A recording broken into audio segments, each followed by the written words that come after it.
In the sun-drenched fields bordering the bustling market town of Oakhaven lived Corvus, a crow whose feathers shimmered with an almost unnatural sheen.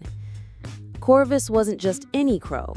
He was renowned throughout the fields and forests for his sharp wit, even sharper beak, and an insatiable love for shiny objects, and more importantly, a good challenge. While other crows contented themselves with worms and discarded seeds, Corvus had a taste for the finer, more elusive things: ripe cherries from the farmer's best trees, forgotten coins, and most coveted of all, the farmer's unattended lunch. The farmer, Jedediah, was a gruff, hard-working man with a temper as fiery as his red beard. He knew of Corvus and his reputation, and the crow was a constant thorn in his side. Jedediah had tried everything: scarecrows with menacing grins, nets that tangled only leaves, and even shouting matches that left him hoarse and Corvus cawing with mocking laughter from a safe distance. One sweltering afternoon, Jedediah was particularly proud of his harvest. He had brought the sweetest, most succulent figs from his orchards to sell at the market. He carefully laid them out on a stall, a pyramid of purple delight, and then, feeling the thirst of a long morning, decided to fetch a cool drink from the well.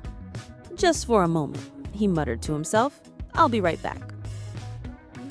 Corvus, perched high on a nearby oak tree, watched the entire scene unfold with keen interest. His beady eyes gleamed as Jedediah walked away. Those figs! They were a legendary delicacy, guarded jealously. This was an opportunity too good to miss. But Jedediah had grown smarter. He had placed a large, shiny brass bell directly on top of the fig pyramid. The slightest movement would cause it to clang loudly, alerting him. Corvus landed silently on the stall's edge, his head tilted, studying the setup. He cawed thoughtfully. He couldn't just grab a fig. The bell would give him away instantly. He circled the stall, his mind warring. Then a mischievous glint appeared in his eye. He didn't want just one fig. He wanted to teach Jedediah a lesson, and perhaps enjoy a few more in the process. Corvus flew to a nearby patch of thorny bushes. With careful precision, he plucked several long, thin thorns, holding them delicately in his beak. He returned to the stall, not directly to the figs, but to a stack of empty market baskets nearby. Quietly, swiftly, he used the thorns to carefully unweave and reweave a small, almost invisible section of one of the basket's handles, creating a tiny, almost invisible loop. Next, he returned to the bell. He didn't touch it. Instead, he flew up to the awning above the stall, a tattered piece of canvas that flapped gently in the breeze. He landed on a loose thread at the very edge of the awning. With a tiny tug, he pulled the thread, ever so slightly, until it hung down almost imperceptibly, just above the bell. He then used a bit of sticky sap from another tree to attach a tiny, dried leaf to the end of the thread, making it almost invisible against the stall's wooden frame. Now for the grand finale. Corvus flew down to the ground, out of Jedediah's sight, but still near the stall. He then let out a single, piercing, extraordinarily loud call. Jedediah, halfway to the well, jumped, spilling half his water. "Confound that crow!" he roared, glaring back at his stall. He saw nothing amiss. The bell was silent. He grumbled and continued to the well. Corvus waited. He repeated his loud call, then darted to the hidden loop he'd made in the basket handle. Using his beak, he hooked the loose thread from the awning onto the loop. Now, any slight movement of the basket would subtly tug the thread, which would gently tug the leaf, which would barely brush the bell.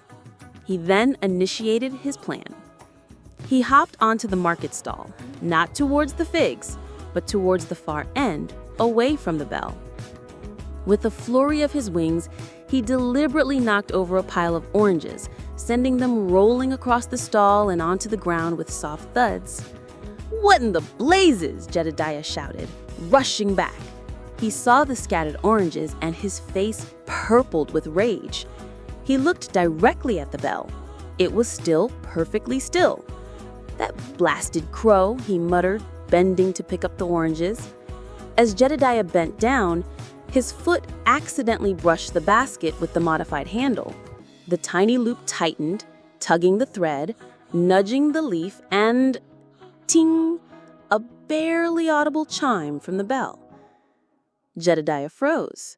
He looked up, his eyes narrowing, then down at the scattered oranges, then at the still, silent bell. "Must be the wind," he mumbled, unconvinced. Corvus, meanwhile, had swiftly plucked a plump fig from the pyramid, the bell remaining perfectly silent due to his earlier manipulation. He repeated the trick, nudging the basket again, causing another faint ting as he took another fig. This went on for several minutes. Jedediah would turn his back, Corvus would cleverly nudge the basket, a faint ting would sound, and he'd grab a fig. Jedediah would whip around, see nothing amiss at the bell, and mutter about drafts or phantom market spirits. By the time Jedediah finally managed to secure his oranges and straighten up, a good third of his prize figs had vanished. Corvus, perched high on the oak tree, watched Jedediah's growing confusion and frustration. He held a stolen fig in his beak, savoring its sweetness, and let out a single, triumphant, and undeniably smug caw that echoed through the market square. Jedediah stared up at the crow, then at his diminished fig pile, then at the perfectly still bell. A slow, dawning realization spread across his face, followed by a groan of exasperation. "That clever, conniving bird!" he exclaimed, shaking his fist at the sky. From that day on, Jedediah never left his stall unattended, and Corvus continued to find new and ingenious ways to outsmart the humans, a mischievous legend in the annals of Oak Haven.